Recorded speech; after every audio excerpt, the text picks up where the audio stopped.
Hello dear learners, एक बार फिर से आप सभी का वेलकम है। This Pushpendra and welcome to my channel. आप सभी का वेलकम है। और डिस्कशन कर रहे थे फिगर ऑफ स्पीच को लेकर के, अलंकार को लेकर के, जहाँ पर लास्ट सेगमेंट में हमने सिमली के बारे में बात की थी। आज सिमली के बाद हम मेटाफर की तरफ चलते हैं। मेटाफर क्या है, जिसको हिंदी में आप क्या कहते हो, रूपक कहते हो, है ना। और काफ़ी सिमिलैरिटीज है दोनों में। अगर आप जब सिमली और मेटाफर को पढ़ते हैं तो कई बार डिफ्रेंशिएट कर पाना बड़ा टफ हो जाता है कि मेटाफर को कैसे हम डिफाइन करें, है ना। तो आइए फिर स्टार्ट करते हैं हम यहाँ पर मेटाफर के बारे में। लास्ट में मैंने आपको इपिक सिमली के बारे में बताया था, होमरिक सिमली के बारे में बताया था। अब हम बात करने वाले हैं मेटाफर के बारे में। तो मेटाफर है क्या? हीरोइक सिमली था एक्चुअली। आइए, मेटाफर क्या है? इसको इम्प्लाइड सिमली कहा जाता है। इसको इम्प्लाइड सिमली क्या क्यों कहते हैं, या फिर कॉन्ट्रैक्टर सिमली कह सकते हो, आप कंप्रेशन ऑफ सिमली कह सकते हो। क्योंकि सिमली का एक तरीके से कंप्रेशन फॉर्म है। जब आप एज लाइक या सो को रिमूव कर देते हैं, लेकिन कंपैरिजन सेम वैसे एज इट इज हो रही होती है, तो वहां पर हम फिर सिमली ना कह के मेटाफर कहते हैं। ठीक है, तो इसको पहला नाम क्या दिया गया? इसको इम्प्लाइड सिमली कहा गया है।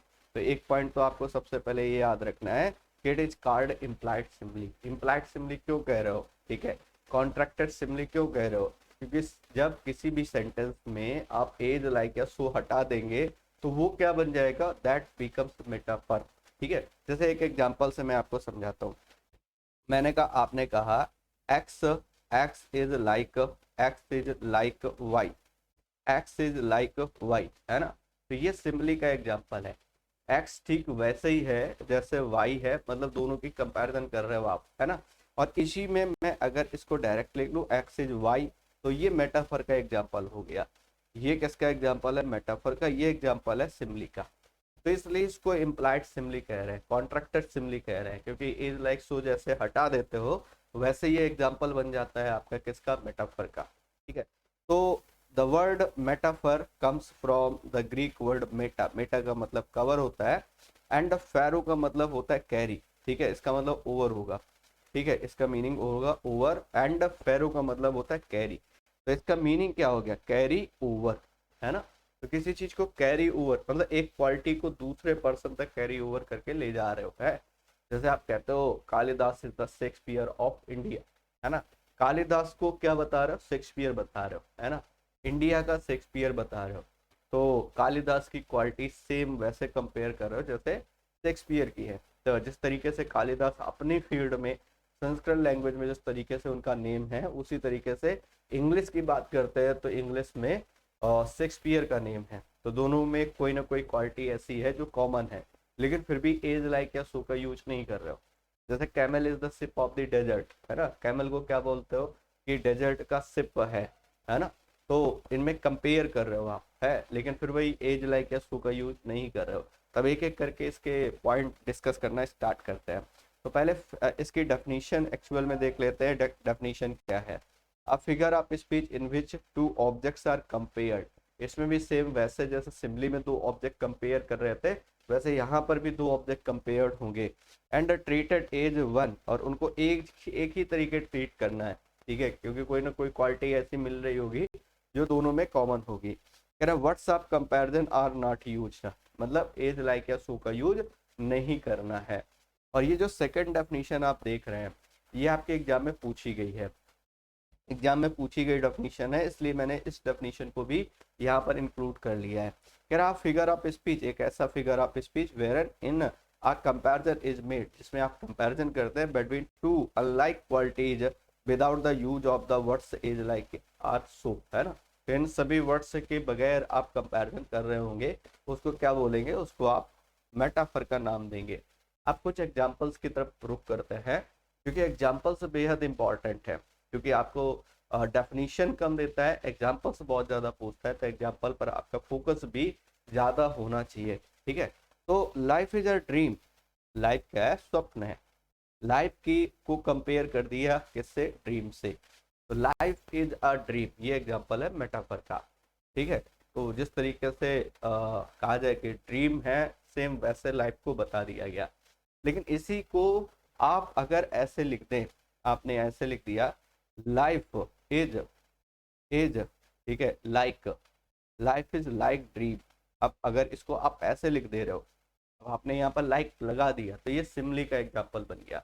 तो वाइस वर्सा सिंपल सी बात है, और ये मतलब इसके लिए बहुत ज़्यादा एफर्ट्स नहीं लगाने, छोटी सी बात याद रखनी है कि अगर आप कंपैरिजन कर रहे हो लेकिन उसमें एज लाइक या सो नहीं लगा है, तो मेटाफर उसी में लगा करके लिख दोगे तो फिर वो आपका सिमली बन जाएगा। तो यही एग्जाम्पल सेम अगर ऐसे लिखा है, लाइफ इज लाइक ड्रीम, ठीक है, जीवन एक स्वप्न की तरह है, तो फिर क्या कहोगे, ये एग्जाम्पल बन जाएगा सिमली का। लेकिन अगर डायरेक्ट लिख रहे हो लाइफ इज अ ड्रीम, तो फिर ये एग्जाम्पल है किसका, मेटाफर का। होप सो डिफरेंस आपको यहाँ पर क्रिएट कर पा रहे होगे। कह रहा he was the lion, he was the lion on the battle field, ठीक है, ही वॉज कोई पर्सन है और उसको लायन बता रहे हो, जो बैटल फील्ड में लायन है, ठीक है, कोई पर्सन जो लायन नहीं है, ठीक है, जिस समय वो बैटल फील्ड में सेम वैसे फाइट करता है जैसे कि कोई लायन फाइट करता है, ये कहना चाह रहा है।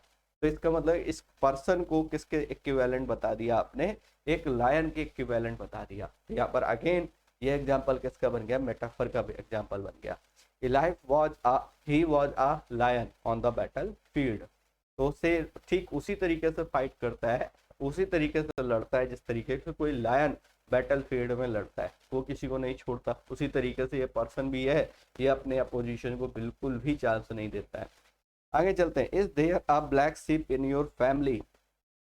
अब इसको रिलेट करना, कई बार मेटाफर को रिलेट करना, फिर वही बात कंटेक्स्ट वाली बात लास्ट सेशन में मैंने की थी, और कंटेक्स्ट बड़ा इंपॉर्टेंट होता है कि आप ये कैसे डिसाइड करेंगे कि यहाँ पर मतलब ये इसका जो एक्चुअल मीनिंग है वो है क्या, है ना।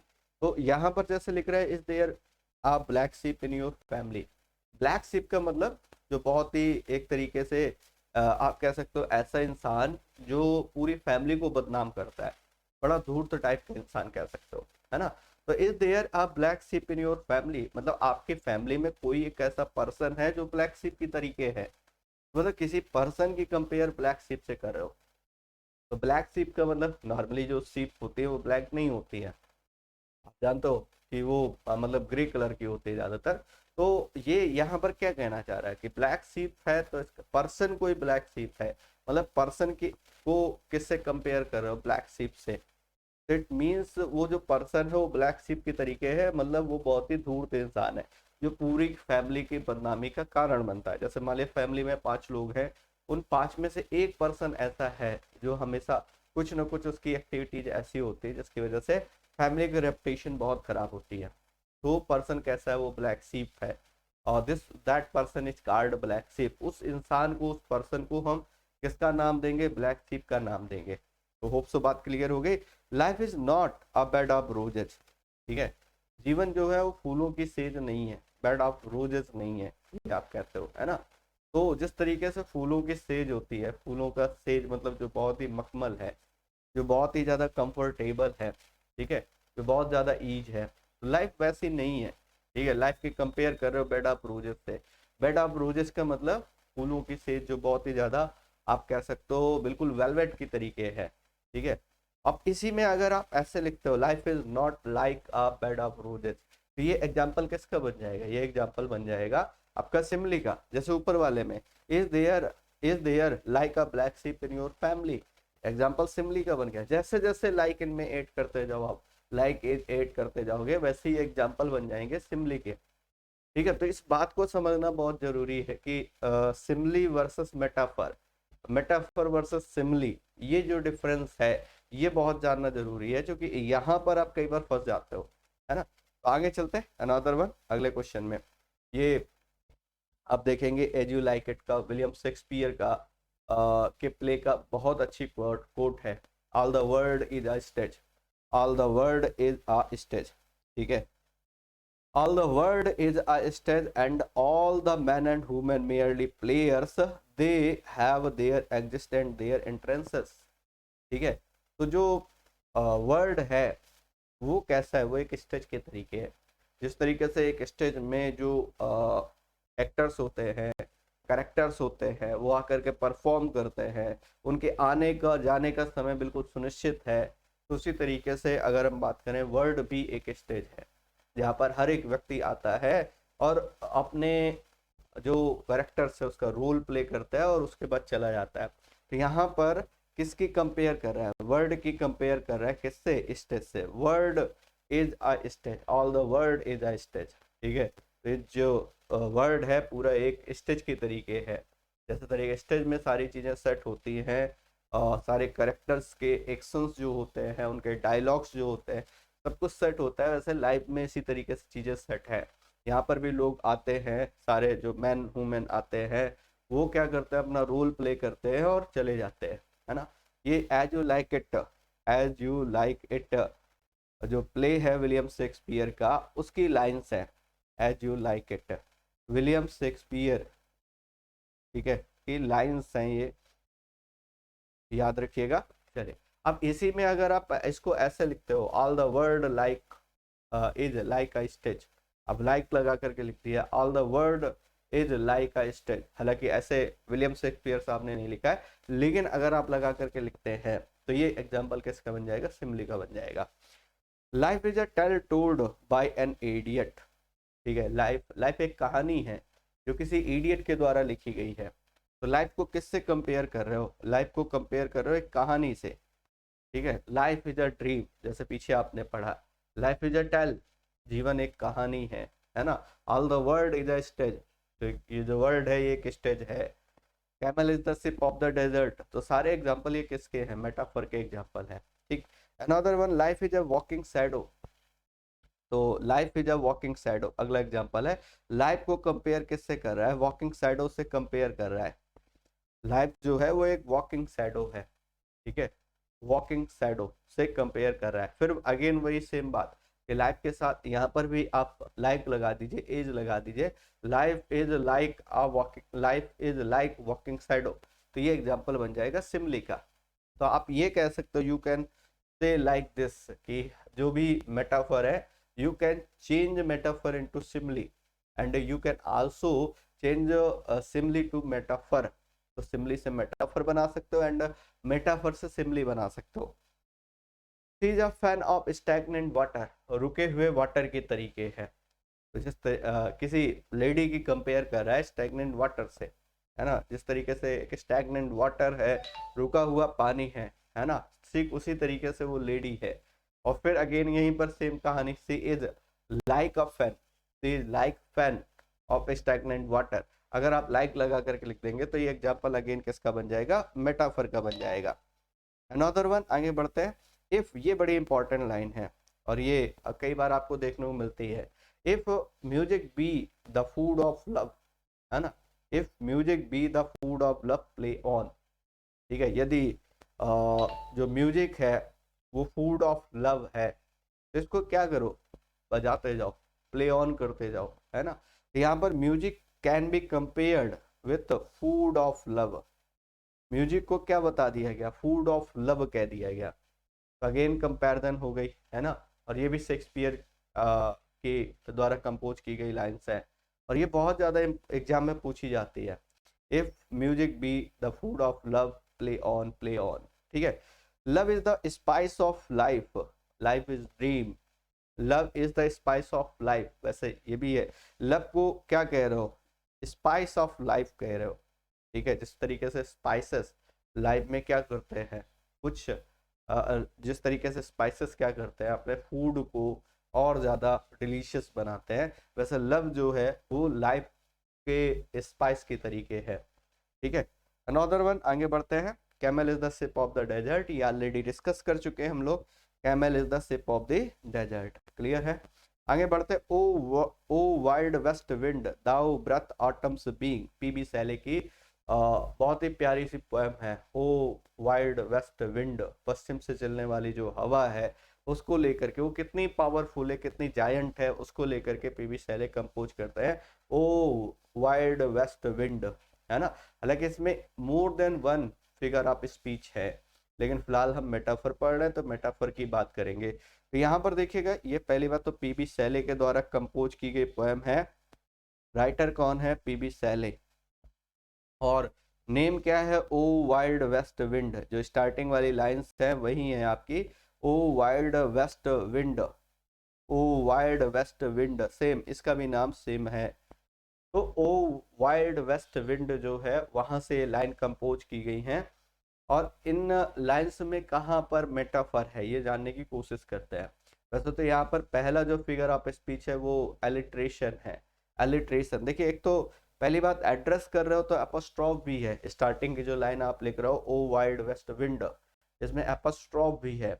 ठीक है, आप एड्रेस कर रहे हो, जब आप किसी चीज को एड्रेस कर रहे होते हो तो वहां पर एपोस्ट्रॉफी होता है।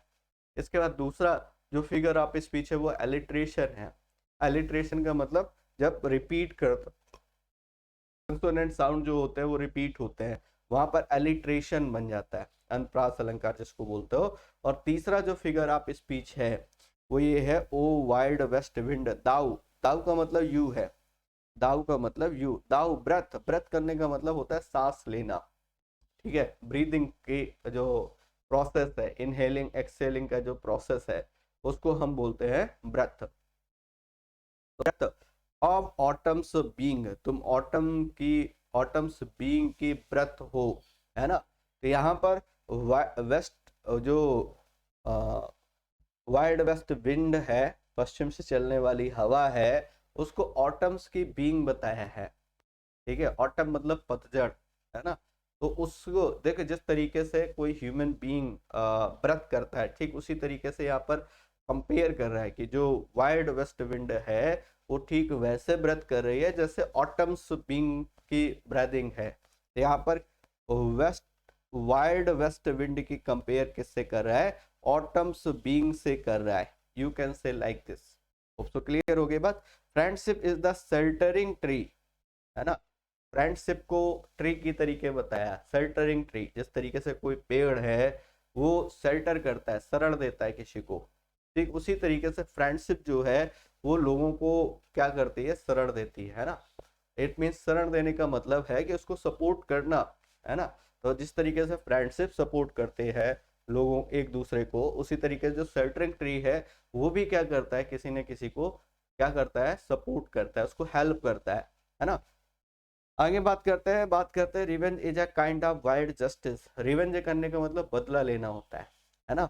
और बदला लेना एक तरीके का क्या है, is a kind of wild justice, ये एक तरीके का वाइल्ड जस्टिस है।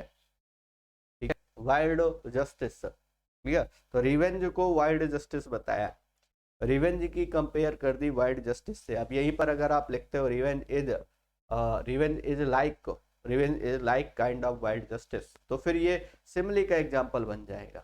तो इसी तरीके से जो बात मैं बता रहा हूँ लगातार कि metaphor can be changed into simile and a simile can be changed into metaphor. We can modify, हम इसको मॉडिफाई कर सकते हैं सिमली को मेटाफर में एंड मेटाफर को सिमली में। बस डिफरेंस एक ही है, एज लाइक या सो वाला। My heart is lonely hunter that hunts only a lonely hills. तो हर्ट की कंपेयर किससे कर रहा है, लोनली हंटर से, हंटर से कंपेयर कर रहा है। हर्ट जो है वो एक लोनली हंटर है। अब इसी में लाइक लगा देंगे तो ये अगेन एग्जांपल बन जाएगा सिमली का। तो होप सो क्लियर हो गई बात। अनदर वन, आगे चलते हैं। ये एक लैंगस्टन ह्यूज करके पोएट हुए, उनकी पोएम है और वो पोएम है ड्रीम। ड्रीम से लाइंस कंपोज की गई हैं। ठीक है, और यहाँ पर किस लाइन में आपका मेटाफर है वो आपको यहाँ पर पता करना है। होल्ड फास्ट टू ड्रीम्स, कह रहा है hold fast to dreams for it dreams die, life is a broken winged bird that can't fly. कह रहा है होल्ड फास्ट टू ड्रीम्स, सपनों को पकड़ करके रखो, जकड़ करके रखो, है ना। फॉर इट ड्रीम्स डाई, नहीं तो ये जो ड्रीम्स हैं ये क्या है, खत्म हो जाएंगे। अगर आपके पास सपने नहीं है, ड्रीम्स नहीं है, है ना, तो क्या होगा। आगे बात बता रहा है life is a broken winged bird, life जो है आपकी, लाइफ जो है वो बिल्कुल ब्रोकन विंड की तरीके हो जाएगी, ब्रोकन विंग्ड बर्ड की तरीके हो जाएगी। एक बर्ड जिसके विंग जो है वो ब्रेक हो गए हैं, तो कैसे उड़ान भर पाएगा, कैसे उड़ पाएगा।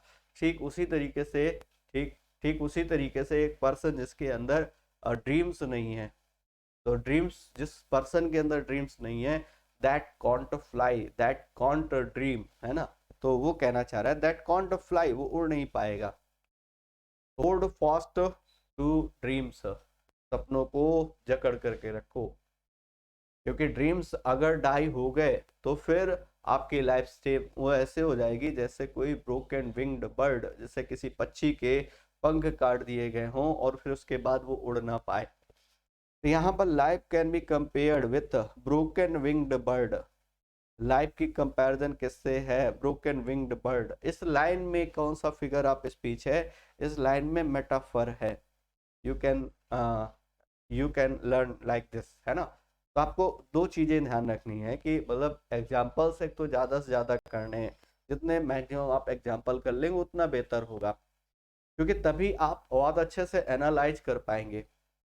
इसके अलावा अगर आपको कहीं पर मॉक टेस्ट करते समय कहीं फिगर ऑफ स्पीच मिलता है, कोई एग्जाम्पल मिलता है, तो उसको भी आप एनालाइज करिए, ये कहाँ से है, कैसे है, इसका मीनिंग क्या है, इसमें अगर मेटाफर है तो क्यों है, या इसमें ये फिगर ऑफ स्पीच है तो क्यों है।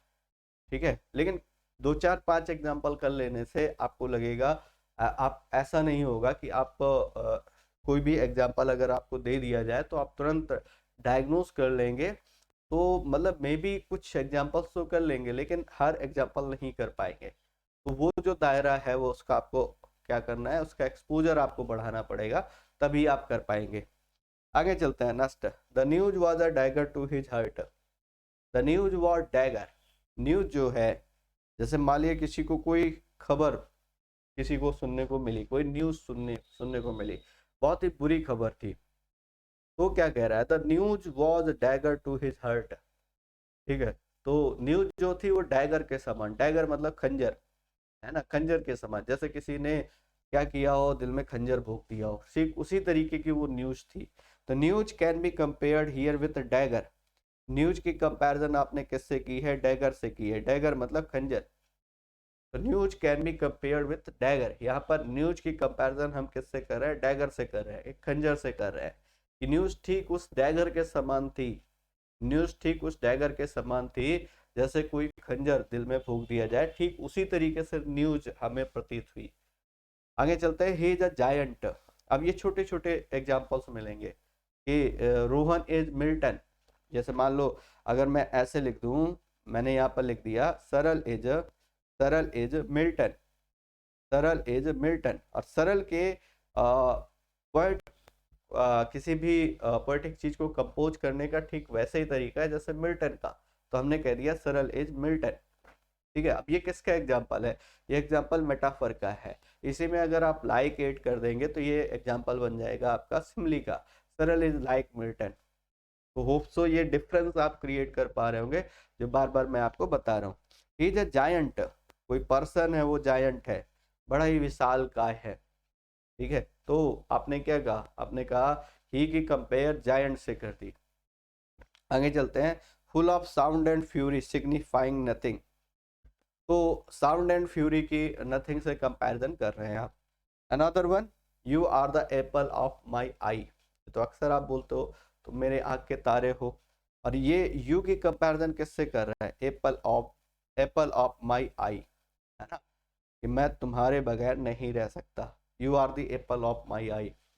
आगे चलते। Ocean sound is music to my year.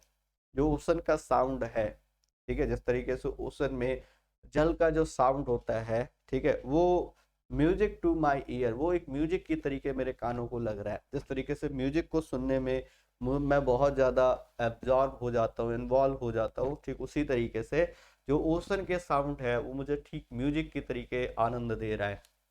आगे चलते हैं। Hurt of gold. अब ये भी आपका किसका है? मेटाफर का एग्जाम्पल है। Is a night owl.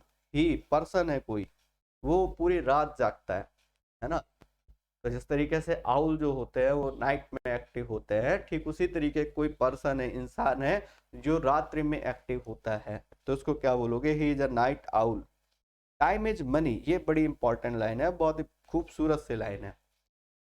My favourite line is this, है ना, टाइम इज मनी। टाइम को मनी बता दिया गया, हालांकि कुछ बहुत कम ही लोग इस बात को जानते हैं कि टाइम इज मनी, है ना। हम सभी पैसे के पीछे भागते हैं, हम सभी टाइम के पीछे नहीं भागते हैं। जबकि ये बात बिल्कुल श्योर है कि यदि आप टाइम को सही से यूटिलाइज करते हैं, टाइम को मैक्सिमाइज करते हैं, मोस्ट ऑफ करते हैं उसका, ठीक है, ज़्यादा से ज़्यादा यूटिलाइजेशन करते हैं और सही डायरेक्शन में करते हैं, ठीक है, तो उससे क्या होता है? मनी मल्टीपल होता है।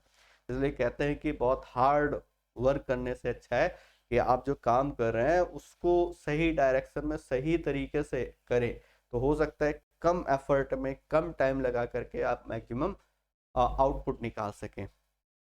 आगे चलते हैं, we can modify simile into metaphor and vice versa. अब ये बात तो मैं लगातार आपको सिखाते हुए आ रहा हूँ कि simile can be modified to metaphor and metaphor can be modified into simile. हम सिमली को मेटाफर बना सकते हैं, मेटाफर को सिमली बना सकते हैं। और बार बार एक ही बात फिर से रिपीट कर रहा हूँ कि जब आप सिमली पढ़ते हैं तो मेटाफर में डिफरेंस करना आपको आना चाहिए, दोनों में डिफरेंस करना आना चाहिए कि सिमली की क्या बातें हैं और मेटाफर की क्या बातें हैं, कौन सी ऐसी बातें हैं जो दोनों को एक दूसरे से अलग करती हैं। और इसके बाद हम स्टार्ट करेंगे पर्सोनिफिकेशन। ठीक है, तो होप सो ये ढेरों एग्जाम्पल आपको बहुत ज़्यादा हेल्प करेंगे और मैंने इसमें मैक्सिमम एग्जाम्पल डालने की कोशिश की है। ठीक है, life is dream, hold fast to you to dreams that dreams die, है ना। तो इस तरीके के जो एग्जाम्पल्स हैं, life is a broken winged bird, ठीक है, life is a tale told by an idiot, है ना। तो ऐसे ढेरों एग्जाम्पल हैं, camel is the ship of the desert है, इन पर आपको फोकस करना है। ठीक, life is a walking shadow, आपने बहुत सारे एग्जाम्पल किए, कुछ और एग्जाम्पल इसमें एड ऑन करिए। हालांकि मैंने मैक्सिमम एग्जाम्पल एड ऑन करने की कोशिश की है, लेकिन कुछ एग्जाम्पल खुद से करेंगे तो वो आपका एक्सपोजर और बेहतर होगा, फिर आपसे क्वेश्चन के जो गलत होने की प्रोबेबिलिटी है वो बहुत कम हो जाएगी, आप आसानी से डायग्नोज कर पाएंगे। इसलिए मैक्सिमम एग्जाम्पल्स जो है वो आपको बहुत हेल्प करने वाले हैं। तो साथ ही लेते हैं फिर इजाज़त और मिलेंगे नेक्स्ट सेगमेंट में, जहाँ पर हम डिस्कशन करेंगे आगे, इसी के आगे करेंगे कंटिन्यू। ठीक है, तो thanks for attending this valuable session. Thank you guys, जय हिंद।